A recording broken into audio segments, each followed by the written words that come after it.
I'm going to move over to this side just a little bit so that you can see this and I'll manage that. It's really exciting to be here, and I appreciate all of you coming out, especially on a big football day. My daughter's a football fan, so I know what you're giving up if you're a football fan here. So thank you. And I appreciate so much, too, the many citizens across the state of California who have gotten involved and stayed involved in the many issues that we're dealing with in California. We got started in Southern California because we heard about the water situation in Central California. We had no idea, and so that was the motivation behind a group that we connected with in Southern California called SoCal Liberty Coalition. It was from that group that we decided to go out and observe the polls in 2010. And what we saw in our southern counties was so alarming that we contacted True the Vote. They are an organization outside of Texas, and surprisingly, Catherine Engelbrecht picked up the phone. And I said to her, we are so concerned about what's happening in California, and we only have 2 years to fix it. I asked her if she would consider mentoring a group of people out here in California to help us get started, and she did.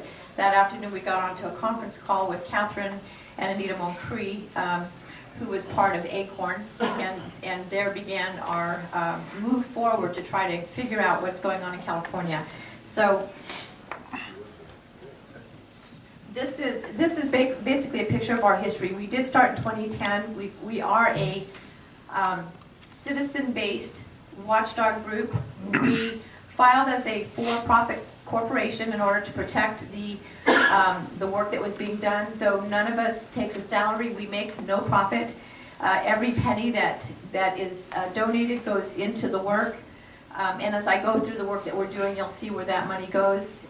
We decided that as we were looking at the issues in California regarding our elections, we didn't know what we would find.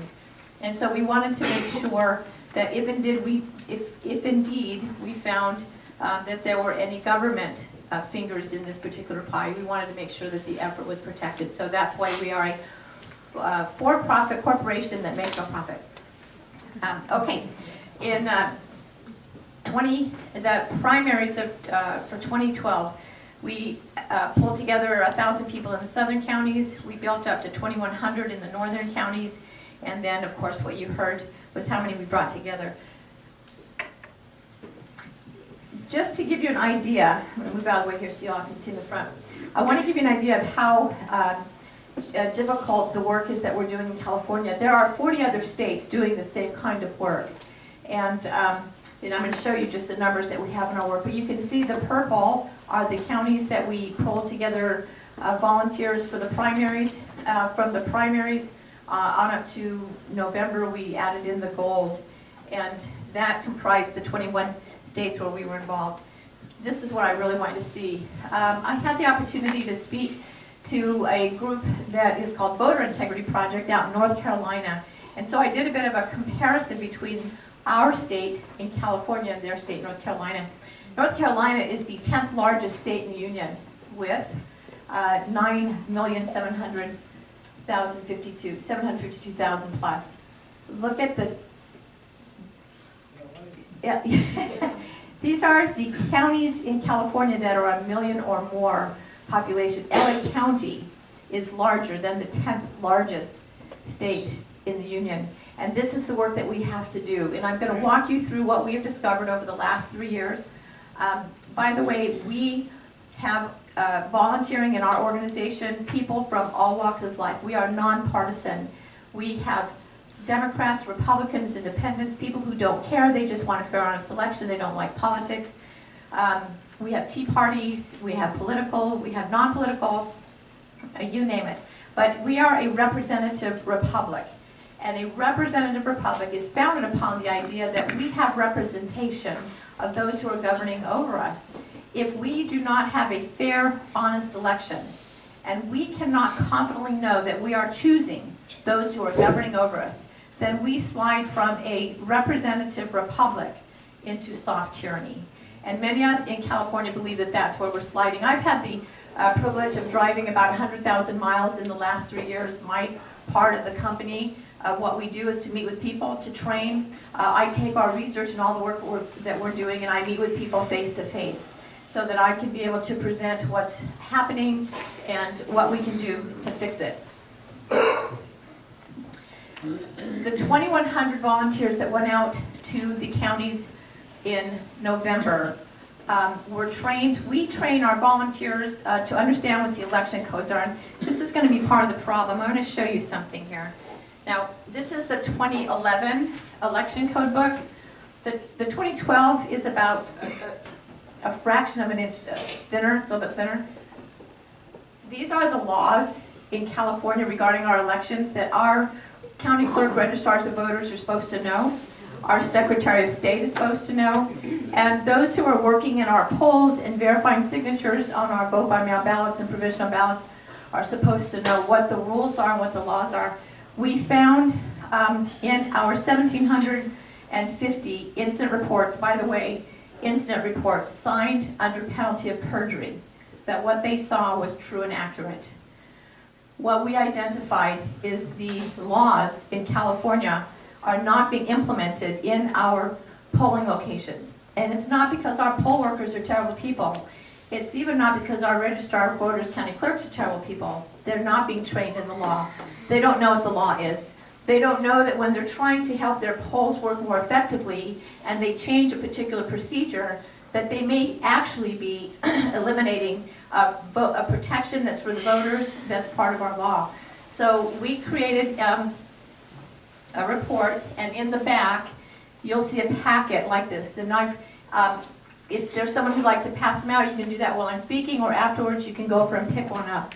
But we've included for you a report of what we found and the issues that we found. The number one issue was our check-in violation, and I want to tell you why that is so important and why what we're doing in 2014 is to train poll workers. They'll still have to do training with their counties, but we believe that the poll workers equipped with the law behind why they're running the polls the way they're running them, yes, thank you, is because it protects the voter. In our big book of laws, the only law in the book that protects a voter from being impersonated in the polls is the check-in law. The way the check-in works, the way it's supposed to work, the law requires that the voter must initiate the process. So if I walk into a polling location, I am to initiate it. So I would say, my name is Linda Paine. The poll worker is to repeat it back. Okay, Linda Paine, and they look for it and they say, there you are, check you off. I go to the next poll worker. I must initiate my address. I live at, and then I give them my address. The poll worker then repeats back. Okay, Linda, you live at. They look for my address, they find it. Now the way the law is written is I go to the next poll worker and I must actually write my address down. In at least 2 of our counties, the need for the voter to write it down is gone. They've now printed them. So here's what is now happening instead of the actual procedure. People come in, this is across the state, large counties, small counties. People come in with a slip of paper, sample ballot, 3x5 card, you name it, with a name and an address on it. They come into the polls without saying a word. They hand that piece of paper to the first poll worker. The first poll worker looks at the name and says, oh, Linda Paine, okay, we've got you. So far I don't say a word. There you are. They hand the piece of paper to the next poll worker, who then looks at the address, goes down in the book, finds the address, says, yep, we've got you here. So far I haven't said a word. For those who still have the voter write it in, they turn it around and hand the piece of paper back to that person, who then copies the address down. And then they go in and they sign the book. We had calls in 2012 in the primaries and in November of people calling saying they'd gone to the polls and someone had signed the book for them. They were, of course, given a provisional ballot. We're going to talk a little bit later about provisional ballots. Why is this important? This is important because in California, voters are being disenfranchised when someone can impersonate them in the polls. And why are they being impersonated in the polls? Because the laws are not being taught. We have been working with registrars of voters all over the state. We've been presenting to them to law. We have been asking and begging, in fact, for them to change the way that they are doing their training and implement the correct procedure. The reason this is so easy to do, we call it Fast Pass. The reason Fast Pass is so easy to do is because hanging outside of the door of every polling location is an index with the voter's name, address, party affiliation, and that's so you can get out the vote. We're asking our representatives to pass new election laws, and we're asking them to remove the address. If you're going to get out the vote, all you need is a person's name, phone number, party affiliation. That lets you know if they voted. You can get out, you can call them, but by removing the address, you eliminate the possibility of someone doing fast pass and impersonating that voter. Okay, and why do I spend a lot of time on that? Because it is we, the citizens, as we give oversight to an election process, that we identify the little problems that turn into big problems. Okay, next thing, I'm going to go very quickly through the rest of this, and then I'm going to identify very quickly. Our biggest issue in California is ballot and voter registration fraud. What we have happening, we have a two-pronged approach with Election Integrity Project. One is observing in the polls, which I've shared a little bit with you. The other is the voter databases. The federal election law called HAVA, Help America Vote Act, passed in 2002, requires every state in the union to have a centralized statewide database. California is the only state in the union that does not have this. California has been given a waiver by the Department of Justice every year since the inception. In 2005, the Secretary of State took money. In fact, every year the Secretary of State takes money from the Department of Justice to build this centralized database. And in 2005, they hired a vendor to build the database. By 2006, they fired him, and we still don't know why they fired him. The Secretary of State has again hired a new vendor to build the centralized database. Guess who they hired? CGI. CGI, who built the Obamacare website that they're having so much trouble with. We talked to the Secretary of State when we met with them in October about this. But let's go back to centralized database. Why is this important to know? A centralized database is a database in which all information happening across the state shows up at the centralized database at the same time. So if you register here in your county, at the same time that information will go to the Secretary of State's database, the centralized database. California does not have that. We have a different system. Our statewide database is built from the bottom up. The way it's populated is every county, all 58 counties, each must do the cleanup of their own database, make sure there are no duplicates, deceased, people voting and registered at the wrong place, et cetera, et cetera. They then send that report to the Secretary of State, and then that gets added to the statewide database. Our database is only valued at $33. That's because it's inaccurate. What we have been doing is going county by county, purchasing the data, running the data ourselves for duplicates, deceased, people voting registered at the wrong place. And what we've identified is a huge problem with voter registration fraud. We have communicated with each registrar of voters. When we take our report, we send it to them, even on a disc. We ask them to take a look at it, communicate with us. Did they find the same things? Were they able to clean it up? What we're finding is that the way that our registrars of voters are looking for duplicates is that they're looking for exact matches. Same name, same address, same birth date, et cetera, et cetera. The way we run our data is we look for a variation of the duplicates. So we look at last name, birth date, last name, address, first name, birth date, first name, so we run multiples. We found one gentleman in Riverside County had been duplicated 7 times by just simply changing a variation. It looks like a clerical error, but it is not a clerical error. What's happening is, instead of Linda Paine, I usually don't use the middle initial. Oh, let me back up. Who's doing it? We've identified that most of the time the people doing it are those who are being hired to register voters by one party or the other, sometimes by a candidate. They qualify to get the voter database just like we do. They go to the registrar of voters, they check out registration applications, and they can sit in front of their own computer, bring the voter database up, and simply fill out the application. So instead of Linda Paine, they'll add a middle initial, X. Instead of birth date, instead of 22, they might make it 212. The pattern that we're seeing, though, is that most of these, the largest majority of these duplications are registering as vote by mail. And then they're being sent not to the voter who's being impersonated and duplicated. They're not sending them to that address, though the address is on the application. They're sending them to a post office box. We're finding that those duplicated vote by mails are being turned in during early voting. And it's absolutely critical that we do signature verification during early voting so that we can capture if the signatures don't match. The unfortunate thing is one of our election codes says if there is a duplication that the registers of voters must remove the first name, which is very often the voter. Why did we find and look into this deeply? In the primaries, we had calls from across the state. People don't know who else to call. They've called their registrars of voters, their county clerks, they're not getting any answers, and so they find out about who we are and the work we're doing.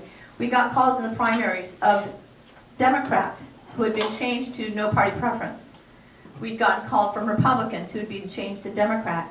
Now in the primaries that was critical because those Republicans could not vote for their choice of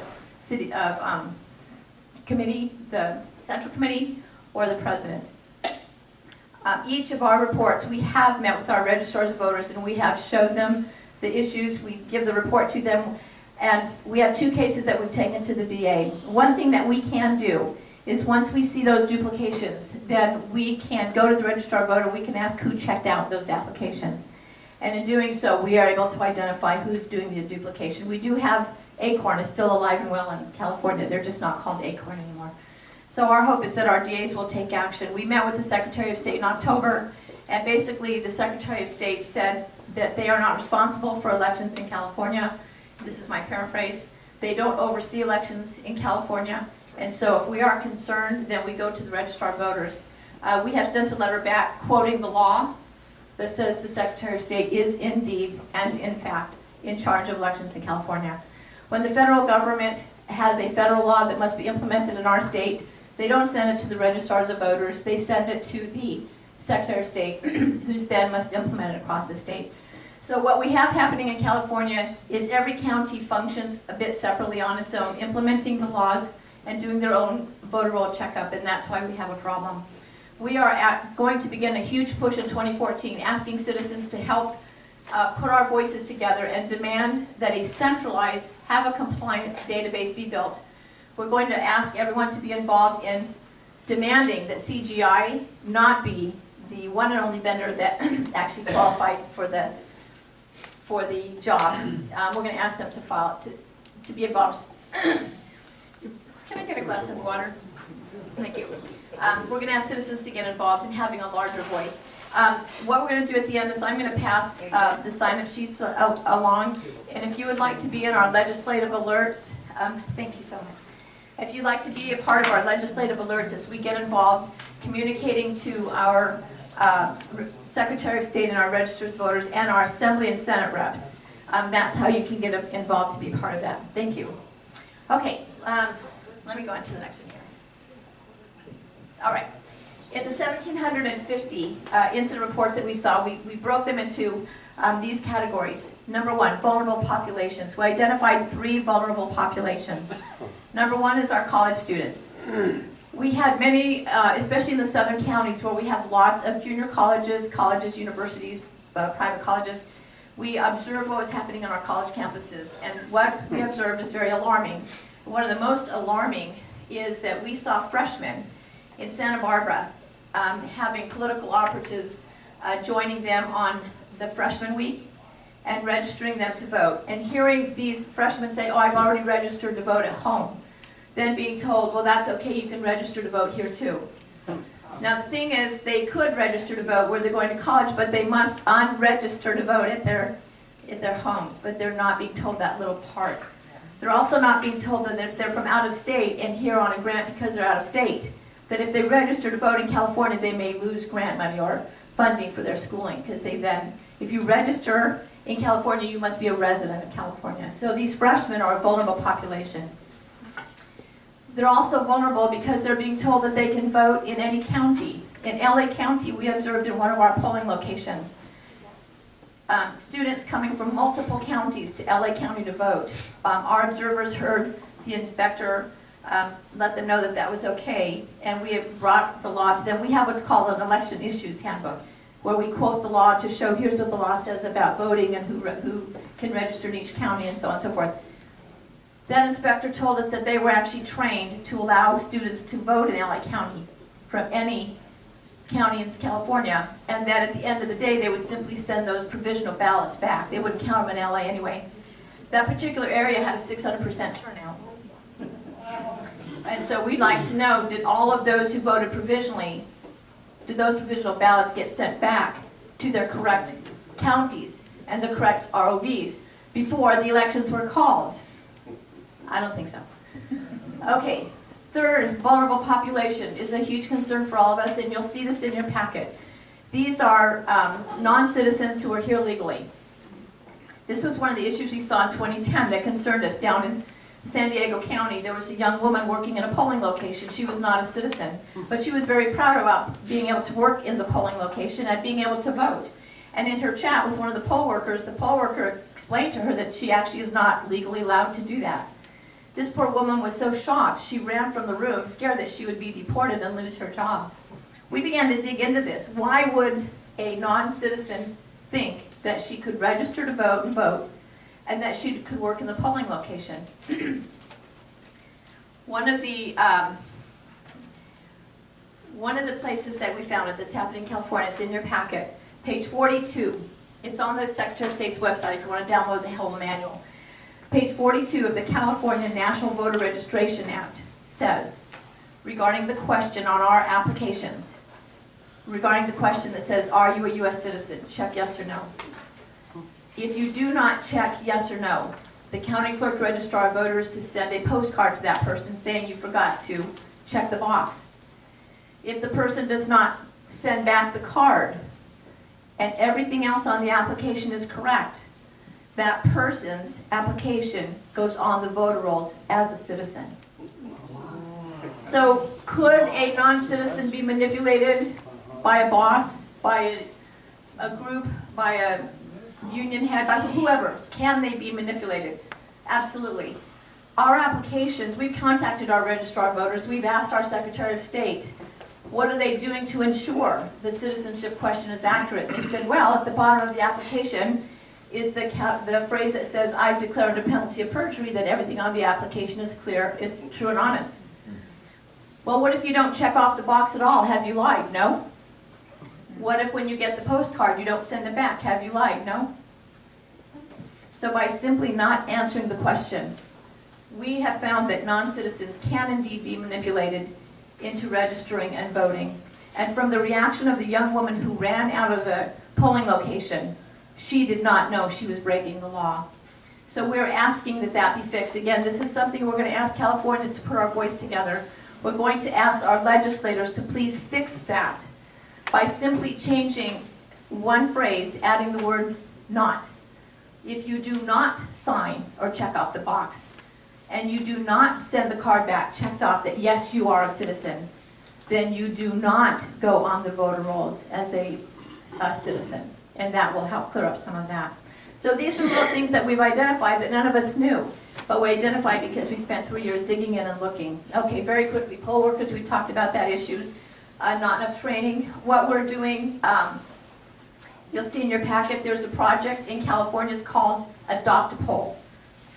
We are going to ask in every county that any group who would like to put together teams who will contact your registrar of voter, we'll work with you on this, to adopt polls. That means that you will work with the registrar of voter, find the location, find the venue. They'll help you, give you guidelines for the venue. You find within your group the poll workers and the inspector. We will then come and train your group to be in the law, the same way we train our observers, so that you know what the laws are. So your folks who adopt the poll will know what the laws are. They will also do the training with the registrar, voter, county clerk. That's still required. But every polling location where we know that those poll workers are trained, those polls will be, they can be trusted to have a fair and honest selection. Those areas that are not, we'll be training poll observers again. We stand kind of like a fly on the wall, observing the process. We do not talk to voters. We do not talk to poll workers. We only ask the inspector one question if we see a procedure that is not following the law, and that is, the procedure that we saw does not match our understanding of what's in the law. Would you mind taking a look? And we hand them the book and let them look. We cite the election codes, which clearly explain what the procedure should be. We have found a large majority, I'm only guessing because I don't have an exact number, but I would say at least 80% of the inspectors who looked at the law were thankful and asked if they could have the book, and they began to implement the actual laws in their polls. So we believe that our poll workers want to follow the laws, they're just not being trained. Registration fraud, I talked to you about. Vote by mail, our concern with vote by mail is because those hundreds of thousands, in your report you'll see, hundreds of thousands of duplicate registrations we found in only 14 counties, just 14. So as we now put the rest of them together, we'll get an exact number. Because they're being created as vote by mails, most of us who are being duplicated, you have no idea that someone may have sent in your ballot for you. Although we have had people call all over the state again. They went to vote and they were told that they had already voted by mail and they were given a provisional ballot. Provisional ballots. Provisional ballots are a problem. So many people were given provisional ballots. California comprised about 40% of all provisional ballots cast in the country were from California. A provisional ballot is counted last. Our citizens do not know that. When I speak all over the state, and I let people know, if you voted with a provisional ballot, your ballot was counted last. They first count the in-person ballots first. Then they count the vote-by-mail ballots, and then they count the provisional ballots. When California has 40% of provisional ballots of the whole country, I ask the question, how many citizens in California may have been disenfranchised by being moved into a provisional ballot that may not have been counted? We have had at least one registrar of voters who told us, if the race is called and it looks like it wasn't a tight race, they don't worry about counting the rest of the provisional ballots. So we need to, provisional ballots should be very few, not almost 40% of the whole state. Okay, now by the way, another problem with provisional ballots, the budget that was just passed in 2013, hidden in the ballot were 3 additional election law provisions that were now defunded. Provisional ballots, checking provisional ballot signatures was just defunded. And we asked the Secretary of State about that, and we asked how are they going to ensure that that federal law, and that's a federal law that requires that provisional ballots make sure that those signatures are verified to make sure that it is indeed the real voter, not a duplicate. They said, well, we're not telling the ROVs not to do it. We're just telling them if they have to hire people to do signature verification that we will not reimburse them. So we are now beginning to work with each of our registrars of voters and asking, will you be doing it anyway? And if not, how can the citizens in your county help? Can we volunteer our time? Can we get trained? What can we do to ensure that provisional ballots are counted and counted early enough to make sure that voters are not being disenfranchised by being duplicated? So we'll see what we can do with that. Okay. In 2012, we focused on Election Day. We sent 2,100 volunteers to the polls on Election Day to observe. Many of them stayed for some signature verification afterwards.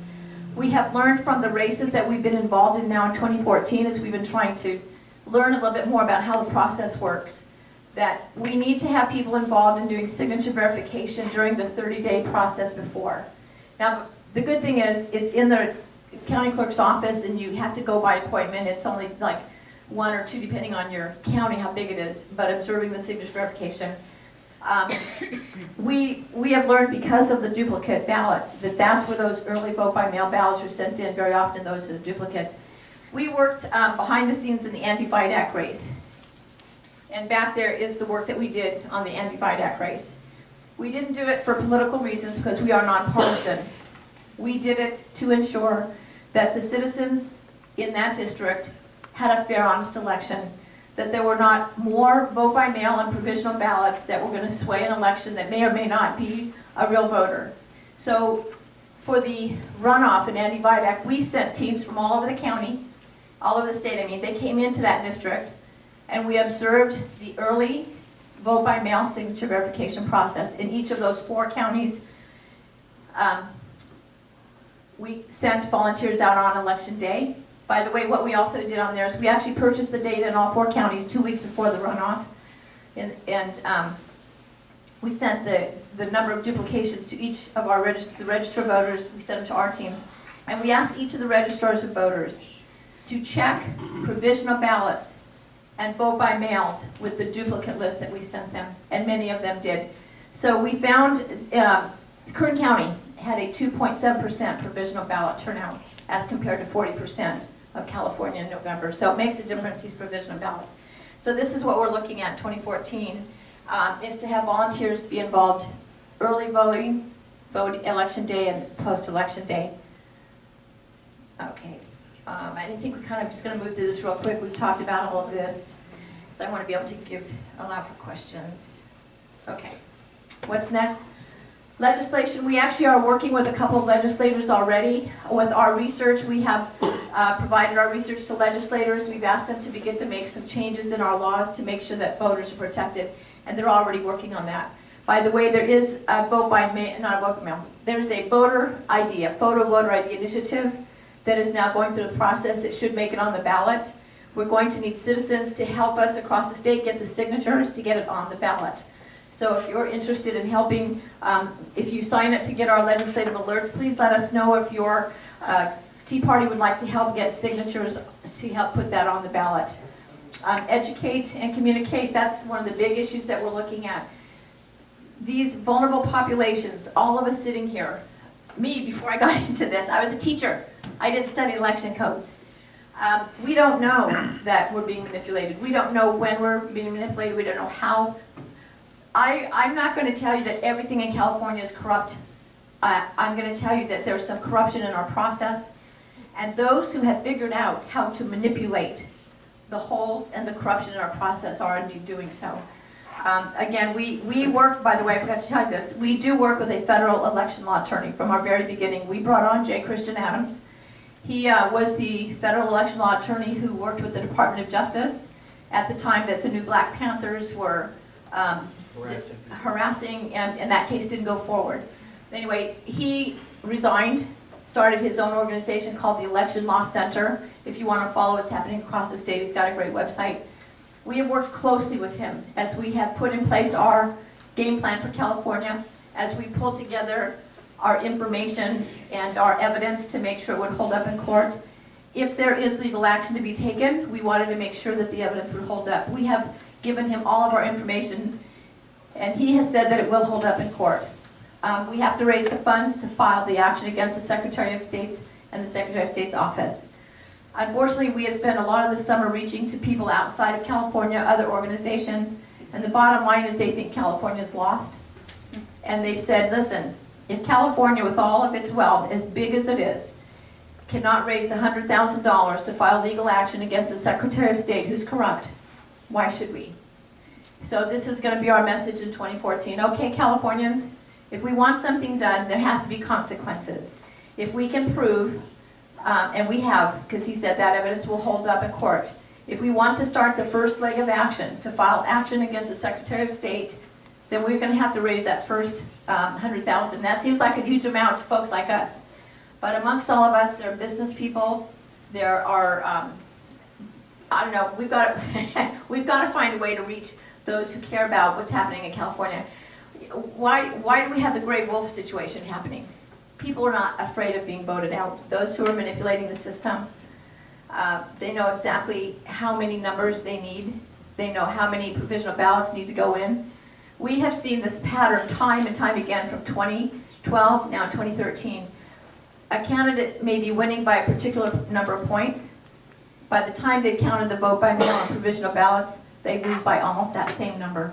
It's a very curious pattern. And that makes it look as though there might indeed be some kind of organization around it, behind it, an organized effort. We are going to work hard to find names and put exact people on top of just the registration. And now by the way, I want to tell you, those who are doing the registration, who are paid to do that, They're paid from anywhere between $3 and $15 per signature.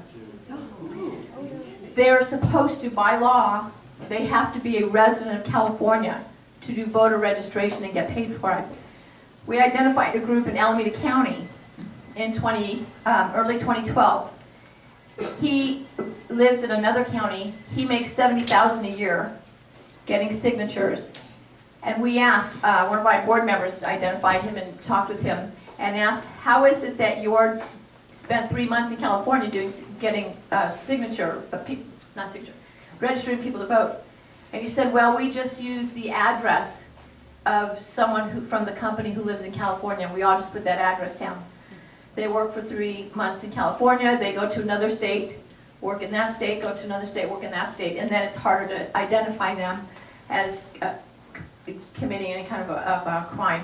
But we have identified them. When we do, we've called the FBI on one out in San Joaquin County. So every time we can, we look for legal action.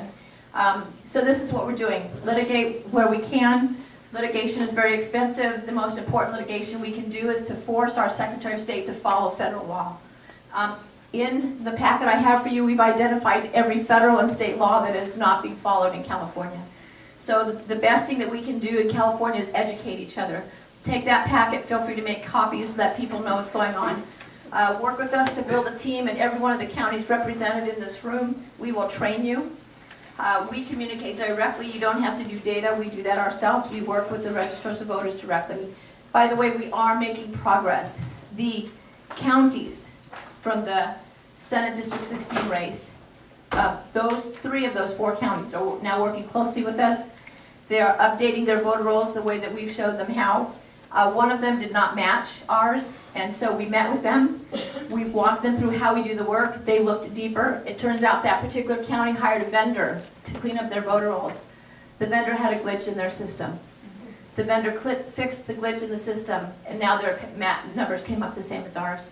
So our registrar voter county clerks, really most of them, I believe they want to do a good job, but they are not given the tools to do it. Instead of this book, they're given a digest version of the voter laws. The deceased, the Department of Health in California, our deceased indices are only updated through 2011. 2012, 2013 are not on the list. So our registers of voters, county clerks have to look elsewhere to find out who's passed away in 2011 and 2012, 2013, and now 2014. So that is another thing we're doing, is we're pressing to see what we can do to give our county clerks and registered voters the tools that they need to do their job. But most importantly, we must have a centralized statewide database that every other state in the union has. And by the way, there are now at least 14 states who do have the centralized database that are checking cross-state and finding people registered to vote. California can't participate in that. Finally, the one thing we've done is we, in 2013, began to build a centralized database. We now have 7 counties on it. We have the big counties on it. We have now identified people registered in multiple counties, voting in multiple counties, and we can tell you which of them registered to vote by way of the new online voter registration that was passed in October 2012. That report is mentioned in here too. We have one person who registered to vote in multiple counties. Those counties sent the sample ballot back to the county in which he lives. So there's just no easy way for our registers of voters to catch this stuff unless there's a centralized database. And so we now have permission from the Secretary of State's office to meet with every registrar, voter, county clerk, where we find duplicate registrations and duplicate voting, so that every ROV knows it's happening in their county. Okay, so that's what we're doing. Let me see. I know I'm going long, I'm sorry. Okay, we're at the end. So what can you do? Spread the word. We need, our goal for 2014 is to put a team in every county in the state. We are putting 9 teams in LA County. We're about to now, we've been sending press releases to the regular press. They're not picking it up. So we are building a groundswell of talk radio shows. It's a coalition of talk radio. If you have talk radio in your county and you'd like to participate, let us know. We'll be sending a press release to the talk radio shows across the state who will talk about the issue. We'll be sending all of you who sign up the same press release. And we'll ask you to get on those phones and talk about it so that people in hearing of the talk radio shows will begin to be educated on what's going on. We believe that once Californians start talking about the issue, regardless of party affiliation, they're not going to be excited about this. And I can already tell you that's true. Democrats are just as upset about this as Republicans. No party preference. It doesn't matter. If you believe in fair and honest elections and you see what's happening, you're not happy about it. So we want to get the word out and educate. Become a volunteer. Let's be poll workers and poll observers, signature verification observers. Help in your county to make sure that the elections in your county are fair and honest. And then, of course, if you'd like to donate, there are some donation envelopes at the back. You can donate on our website if you'd like to help to raise funds to take action with the Secretary of State. Please consider being part of that so that we can make sure that California comes into compliance with federal law and that a centralized database built not by CGI but by a reputable company is put in place. Okay, and that's it. I'm not done.